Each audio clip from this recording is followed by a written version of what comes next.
Okay, let's have a look at question 1. So we have a wee preamble at the start, or a bit of writing at the start of the question. It says ethanol can be used as biofuel. Biofuels are formed from materials made by living organisms. The productions of ethanol and carbon dioxide from glucose is shown in this equation. So we have glucose on the left, we have yeast, and we're producing ethanol plus carbon dioxide. So this is a fermentation reaction. We can see it's got a delta RH on the right hand side. And the first question, part A1, is this process exothermic or endothermic? So when we look at this, we notice they haven't told us that there's a temperature change, but they have given us the value for delta RH. And if the value is negative, we should know that this is exothermic. So our reason here is that this reaction is exothermic because there is a negative change in the enthalpy, or the delta RH. Now this means that the reaction is releasing heat energy. So if I put down the first part here, it's exothermic, and that because there's a negative change in delta RH, I get an achieved point for that. Okay, so the next part is draw a labeled energy diagram for this reaction showing reactants, products, and changes in enthalpy delta RH. Notice that yeast is a catalyst, and this process should be included in the diagram. And should not be included in the diagram, I mean, so we're not going to write anything about the yeast. So we start with, at the top, we have our reactants, and then reactants lose energy to become the products. So we label the reactants and the products. This is an exothermic reaction. In this case, we didn't have to put an activation energy because we have this enzyme, well, not an enzyme, it's an organism with enzymes in it that is carrying out this reaction. So we can just simplify it to this, reactants and products, but the difference between the reactants and products is our delta RH. So we need to make sure that we've labeled both reactants and products and the delta RH correctly. So this is worth an achieved and a merit mark. Achieved if you can get the reactants and products, and a merit if you can show what the delta RH value, where it is on the graph. So the next thing we have to do is calculate the energy change when 161 grams of ethanol is formed. So we're going to use two equations here. We're going to find out how many moles this is, so we can apply or use the mole value in our next energy equation. So the mass here is 161, and that's equal to the little m, and the molar mass is 46, which is equal to the big M. We place those in the equation, and we get that we would react 3.5 moles of ethanol. So ethanol is up here, and if we look at this equation at the top, every time we produce this equation, we produce 2 moles of ethanol. The coefficient in front of ethanol in this equation is 2. The delta RH for this equation is -72. So what I use is this equation here that is not given to us in the exam, but is really important to remember. That is Q, the energy, equals the enthalpy of the reaction divided by the coefficient of the substance we're talking about, multiplied by the moles of the substance we're talking about. So the delta RH is, we remember, -72. The coefficient is 2 because there's a 2 in front of ethanol in the equation. And the moles is 3.5. So we place those into our equation and we get an answer of -126 kilojoules. Now you can either leave the answer like this, or you can state it as saying there were 126 kilojoules of energy released. If we state energy is released, we don't need to say that that was negative. Let's have a look at the next question. The next question says that here is a Lewis diagram for ethanol. And it's telling us that the bond angles around the atom carbon, any of these carbon atoms, let's take the one here in the middle, are 109.5, and the bond angles around the oxygen are 109.5. Now we should know, if we've learnt our shapes and our angles correctly, that 109.5 is the angle that we would identify with a tetrahedral base shape. And that makes sense because here we're going to compare and contrast the shape and bond angles around the carbon oxygen atoms in ethanol with reference to valence shell electron pair repulsion theory, or VESPA theory.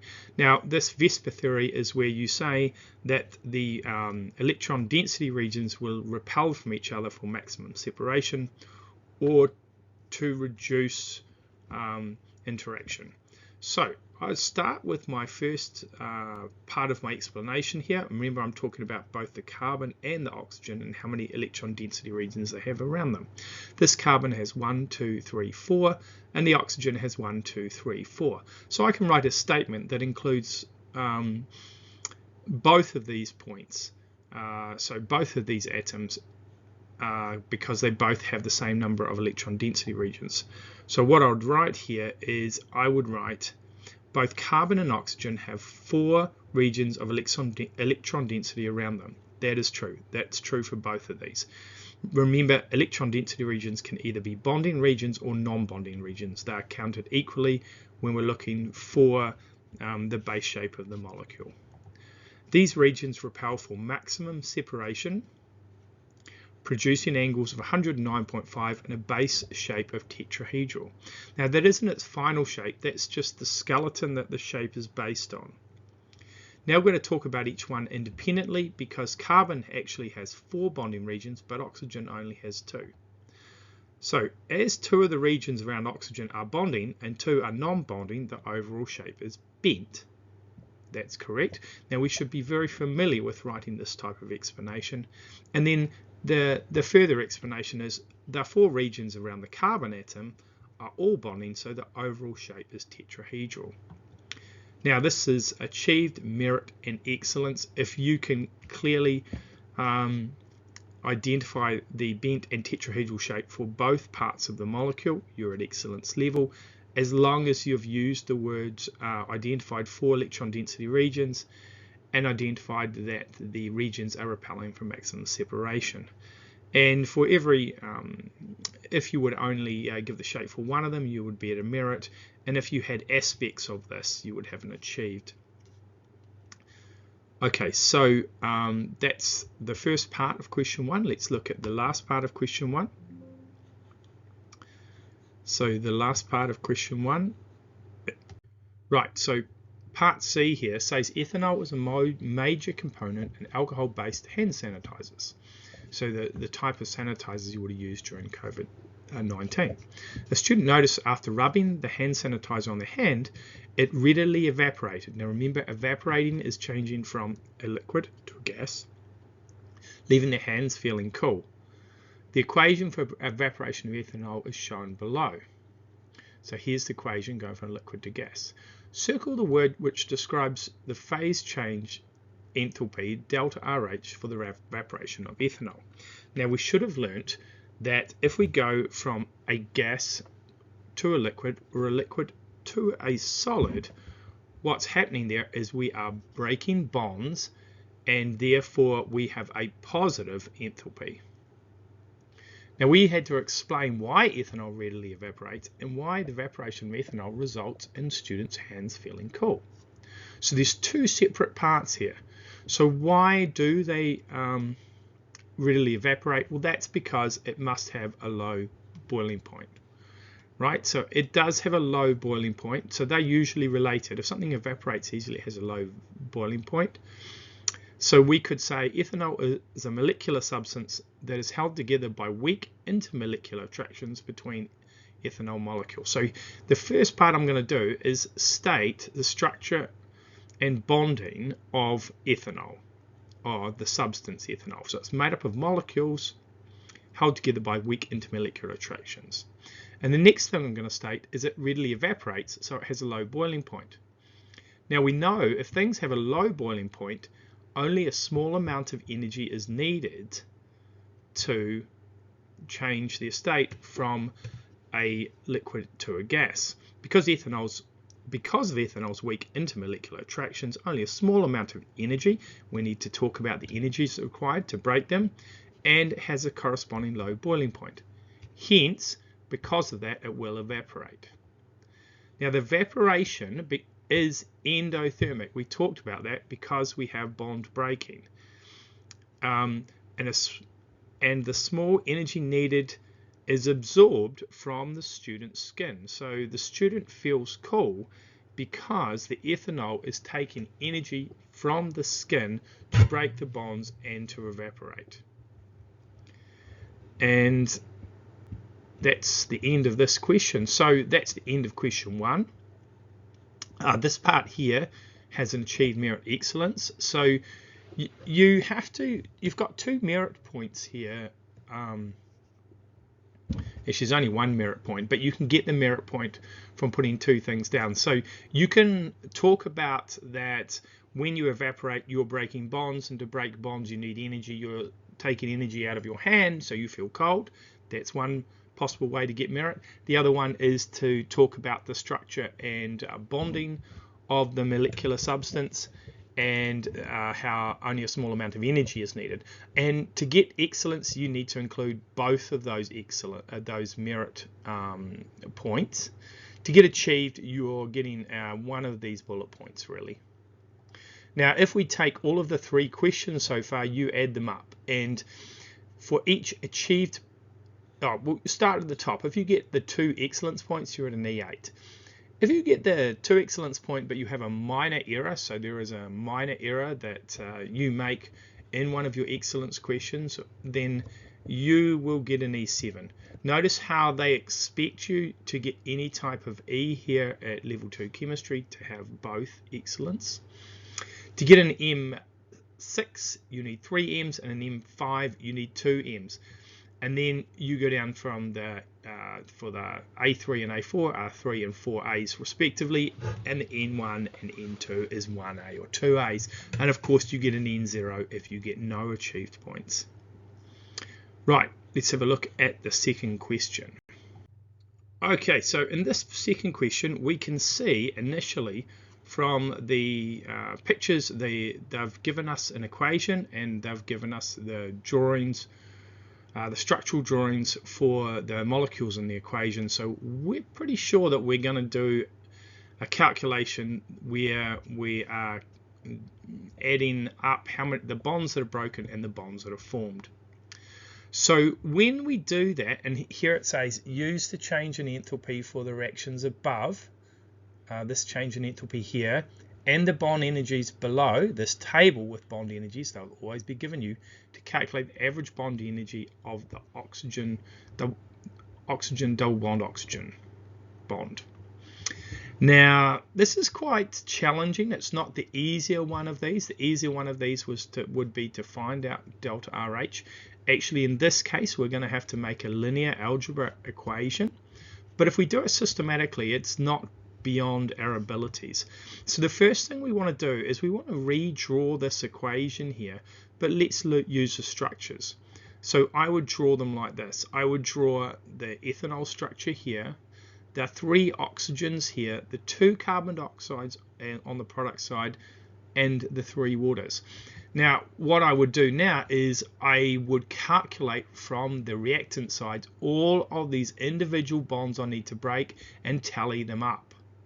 Now notice I have to, what I always do is I go through and just cross out each bond as I count them. So notice I've got 5 C to H bonds on the left hand side, 1 C to oxygen bond, 1 oxygen to hydrogen bond, and 3 oxygen to oxygen double bonds.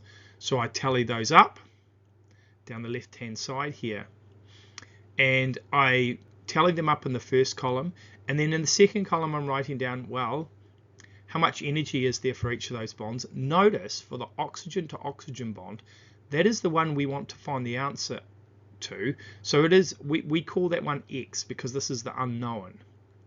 Then once I've put down these first 2 columns, I'm going to multiply the value in the second column by the number of those bonds I have to get the total amount of energy that I'm needed to break these bonds. So I put that for each of the types of bonds, and then I collate it by adding them all up. So I add up all the values, the number values, and then I do the algebra values separate. So I get, when I add all of these up for the bonds broken, I get 3,234 kilojoules of energy plus whatever 3 times the energy of the oxygen to oxygen bond is, or 3x. On the right hand side, I have formed 4 carbon to oxygen bonds, so that is 805 times 4, 6 oxygen to hydrogen, because each of our 3 waters has 2 of those bonds each. So I produce 2,779 kilojoules of energy here. I tally that up and I get 5,998. So we know that we're going to use this equation here, and this is given to us in our resource sheet of our exam. Delta RH equals the bonds broken minus the bonds formed.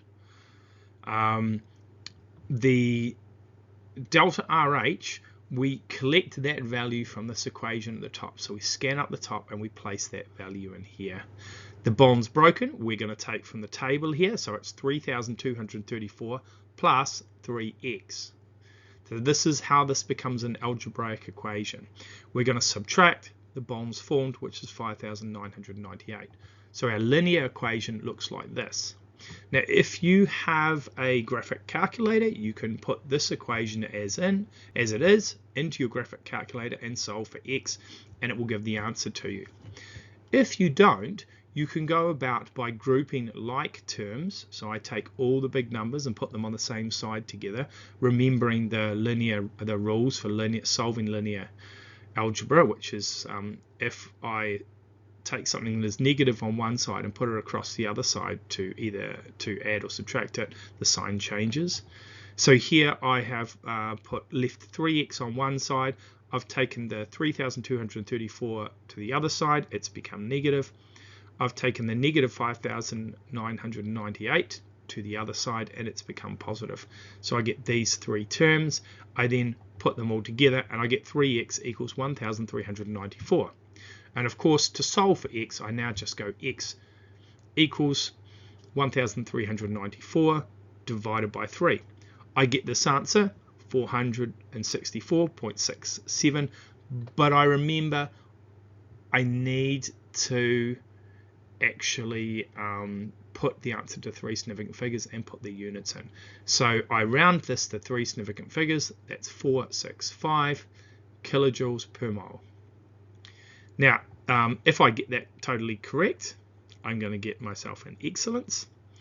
If I make a small mistake, and the small mistake could be something like I forgot to divide by 3 at the end, or maybe when I did my algebra, I put one of the signs wrong, I can get a merit point, and I get an achieve point if I get the correct sum for either the bonds broken or the bonds formed total. And we're going to expect to have one of these types of equations every time in the exam paper, and you just practice them till you become proficient at them. So the next thing it says is the products of the combustion of ethanol and carbon dioxide, ethanol or carbon dioxide and water. Carbon dioxide contains carbon and oxygen atoms. Oxygen is more electronegative than carbon. Right, so they're telling us that there's a difference in electronegativity between oxygen and carbon. Oxygen is more electronegative. It wants us to draw arrows or dipole moments, delta negative and delta positive symbols on the carbon dioxide molecule to show below to represent the bond dipoles. So what I would put is because the O's are more electronegative, they take a bigger share of the electrons and they become slightly negative, and I put a wee delta negative to denote that they are slightly negative because they take a bigger share of the electrons when they're bonded to carbon. That means that the carbon, because it gets less of a share of its electrons, it becomes slightly positive. And this is what that should look like. Now, circle the word that describes the polarity of each molecule. Well, carbon dioxide has carbon to oxygen bonds that unequally share electrons, so because they have a difference in electronegativity. So they do have bond dipoles, but this is a linear symmetrical molecule, so those bond dipoles are going to cancel and we are going to have a non-polar molecule. In water, we look up here, so the shape was drawn for us, it's very nice of them, but we can see that this is a bent shape. And if we were to go and do the same type of thing, our bond dipoles are arranged asymmetrically. So this is a polar molecule. Okay, so we need to explain why they are polar molecules or non-polar. So the first thing, we would get a achieved point if we got both of these parts correct. Now, both carbon dioxide and H2O form bond dipoles due to a difference in electronegativity, so that point is really important. You need to put that electronegativity word down, between carbon-oxygen atoms and hydrogen-oxygen atoms in each producing uneven sharing of electrons. So it's a bit of a cumbersome sentence here, but I'm saying both of them have bond dipoles because both of these pairs that form a bond unequally share electrons because of their difference in electron negativity. I then go on to say that, okay, carbon dioxide, the dipoles produced from this bond, the carbon to oxygen bond, are arranged symmetrically. That's because it's linear around the carbon atom, so they cancel out, producing a non-polar molecule. We have the H2O dipoles produced from the oxygen to hydrogen bond are arranged asymmetrically because it's bent around the oxygen atom, so they do not cancel out and the molecule is polar. And when we look to see the mark that we get from this, it is an excellence if we answer it fully. If we explain one of the polarities of the molecules correctly, we get a merit. And if we put the points such as we identify that there is a symmetry difference, and that's what causes, or that the symmetry difference causes the polarity, or we identified that there is an electronegativity difference of the atoms to produce dipoles. If we get one of those points, we get an achieved point. Okay, and so the last part of the second question, now they've kind of mixed this exam up. They don't always do this, so they put different aspects of this topic and they've sort of separated them out into each question. So now we have a question about the properties of solids, crystalline solids. So here we've said the combustion of fuels can result in toxic byproducts such as carbon monoxide. A catalytic converter can be used to convert these compounds into less harmful substances. Catalytic converters often contain the element palladium. So we've got these two molecules, carbon monoxide and palladium, and they want to know the type of solid and the type of particle. Now the general rule is if we look on the periodic table and we know that on the left hand side of the metals and the right hand side above the staircase is the non-metals, that if we have two non-metals in a molecule, sorry, in our particle here or in our formula, we're going to have a molecular solid. And if we only have a metal in our formula, we're going to have a metallic solid. Now this is always true. Two non-metals are a molecular solid apart from, remember, silicon dioxide and graphene or graphite. Now the type of particle that this is a carbon and an oxygen together. So it's not an atom, it's a molecule. And it's a molecular solid, so that makes sense. This one here, it's metallic. So we have to remember in metallic that there are metal atoms and delocalized electrons. So it's important you put both down. And then the attractive forces between the molecules in a molecular solid are intermolecular, weak intermolecular attractions or intermolecular attractions, and a metallic solid, so metallic bonds. Now if you get one of these rows correctly, you get an achieved, and that's the maximum you get for that. So now we have to, when exposed, the exhaust comes out at about 300 degrees Celsius. Palladium remains in the solid state. Can we explain why? So we need to explain that, remembering that the first instance we have to talk about the bonding and particles and how they're arranged, and then we go on and talk about the specific property and link it to the bonding and properties.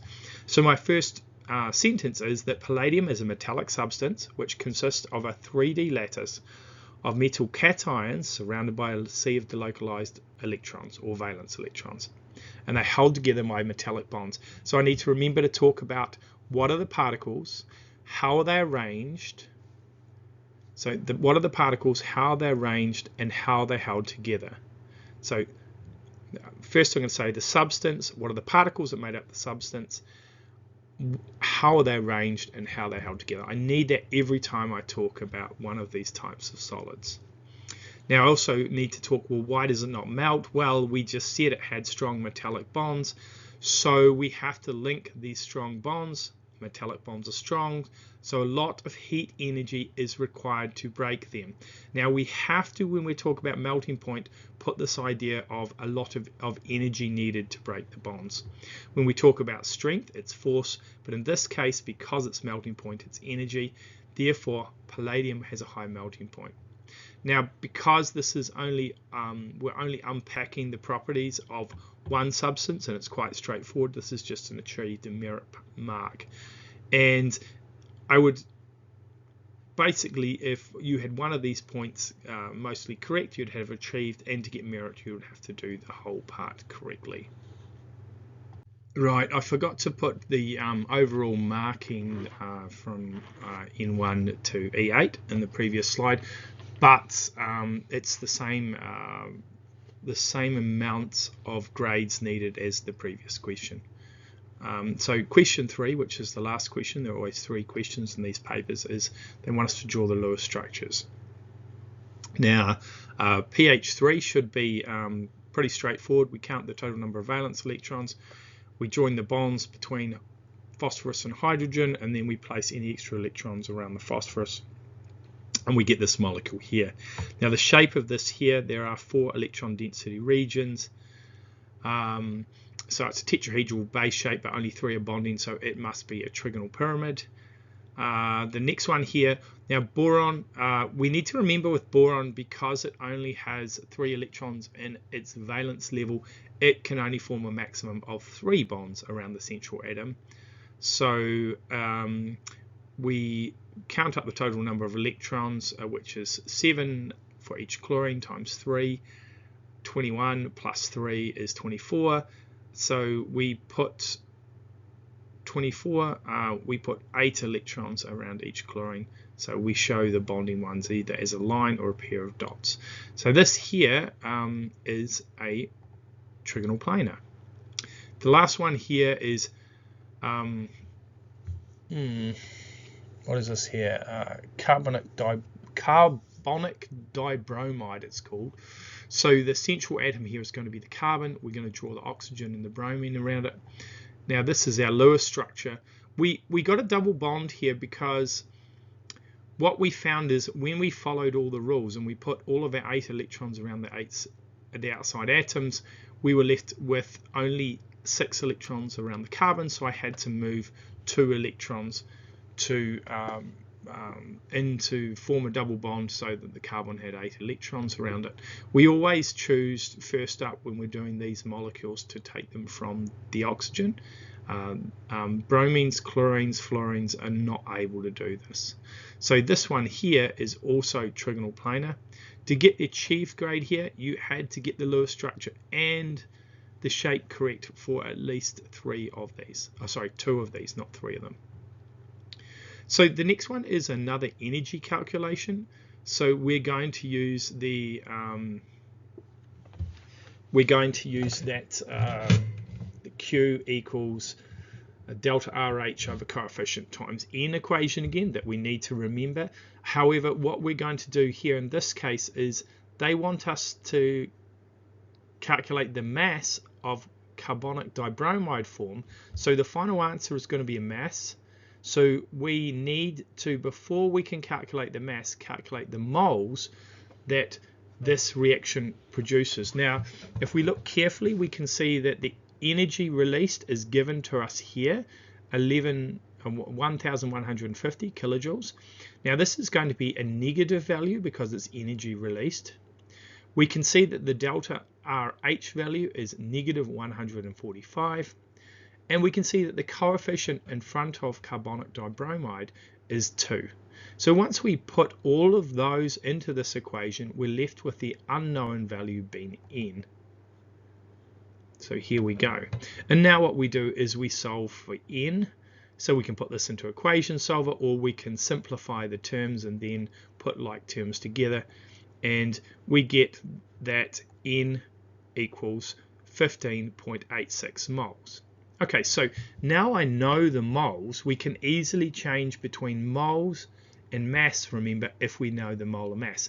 And if we are expected to use the molar mass, they will always give it to us just below the question like they have here in this example. So I know the moles, I know the mass. I'm going to use this equation that is given to me. Remember, the one on the left is not given to us. This equation is given to us in the exam, in our resource sheet. I'm going to put the values that I know in here, molar mass and moles, and then I'm going to solve for mass. So I can either rearrange the equation now, or I can put it into equation solver again. And I get a value of 2,975.7 grams.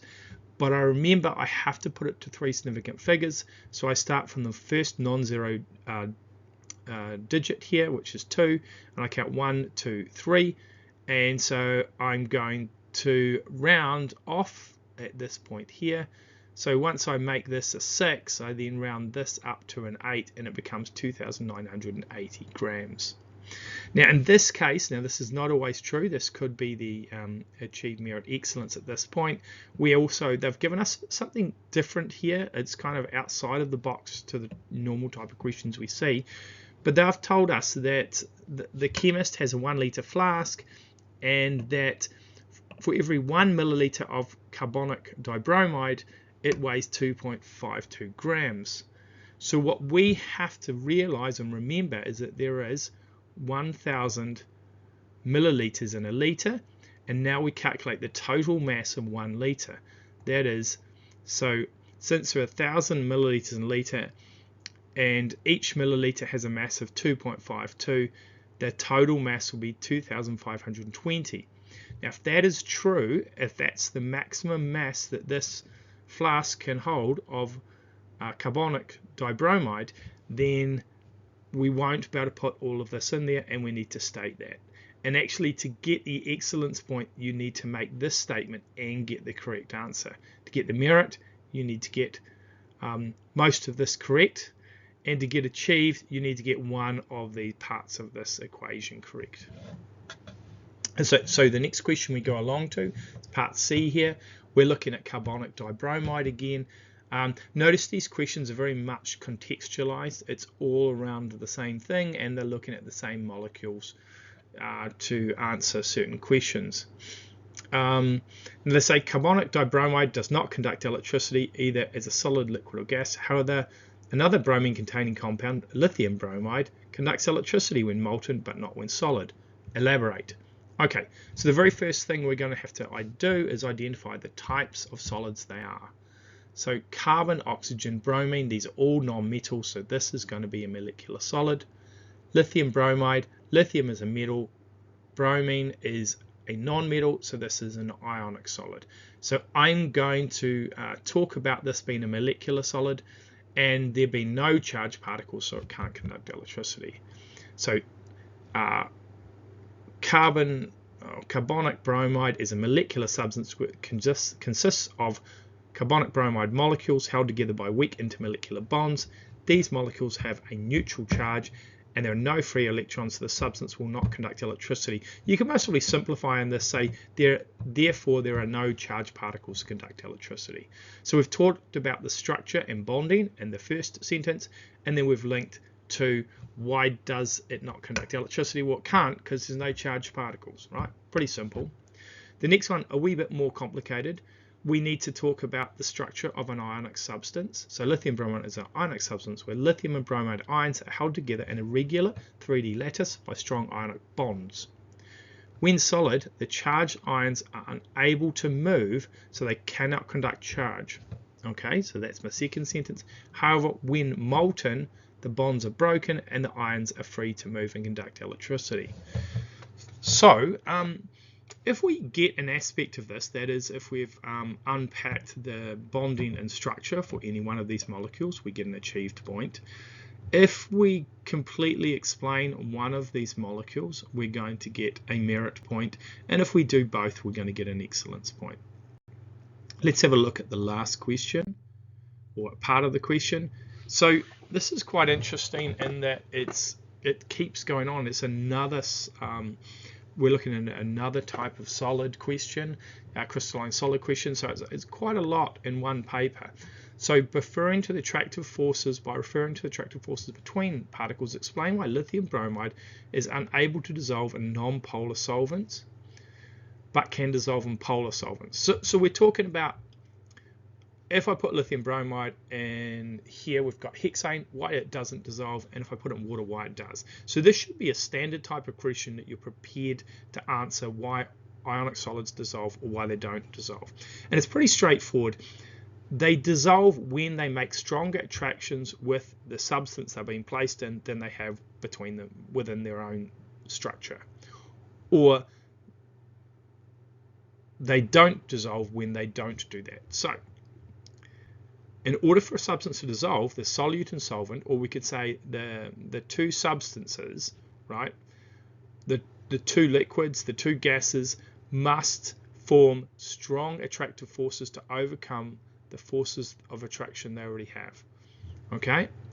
Now, cyclohexane is a non-polar molecule. The attractive forces it forms with the ions are weaker, so the forces that the cyclohexane forms with the ions are weaker than the strong ionic bonds. This means that the ionic lattice will not dissolve. It remains intact. However, if we put it in water, because water is a polar molecule, it has negative poles, which can attract to the positive ions, and positive poles, which can attract to the positive ions. These forces are strong or stronger than the ionic bonds present, and they allow substance to dissolve. Now you have to practice writing these types of paragraphs and have them written nice and clearly and concisely in the manner in which you write. And if you do that, then you're going to get the excellence point here. Now notice I didn't have to write about the bonds and the structure at the start, and that's because the previous question had also talked about lithium bromide, and we had in the previous question we were asked to talk about the particles and the bonding that were involved in the solid then. So in this question, because there were 3 excellence opportunities, to get an E8 you need 3 E's, to get an E7 you need 2 E's. And then the rest of the marking schedule is exactly the same. 3 merits, 2 merits, 4 achieves, 3 achieves, 1 achieve, and not achieved is 1 achieved point, not achieved 2, 2 achieved, achieved 3 is 3 achieved points, achieved 4 is 4 achieved points, merit 5, 2 merit points, merit 6, 3 merit points. Once we add up, or we identify what our actually grade is for each section, we add them all up to get a total grade. And in this case, the total grade, if we get a 20 or above, we get an excellence, and if we get a 14 or above, we get a merit, and 8 or above, we get an achieved grade. Hopefully this video has helped you unpack how you might answer the questions in your exam coming up this year.